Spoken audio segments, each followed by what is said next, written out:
Hello there. I'm going to share how I mute a Twitter conversation.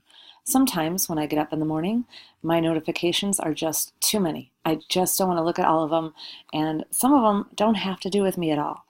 So sometimes if there's a conversation that's been going on for a while and you keep getting different ideas from other people that you're really just kind of out of the conversation now, but it all started with one tweet, here's what you do. You go to that one tweet, and this is a beautiful tweet.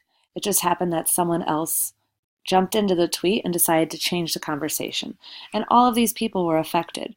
And so what you do next is you click on the more and you click mute. Oh, I had muted that conversation already. So you click mute this conversation. And all it does is you stop receiving notifications on who is responding in this conversation. So this conversation got up to about 16 people.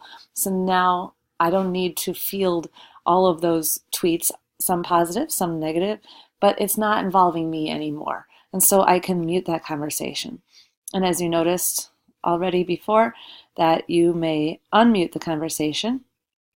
You go back to that original tweet and you can click unmute this conversation as well, so you can see more of the tweets again. You can still be involved. It's up to you. And at any time, you can always go to that original tweet and see what the responses were anyway. So this is just one way to manage your own Twitter stream, to keep the conversations going how you need to do that in your own life.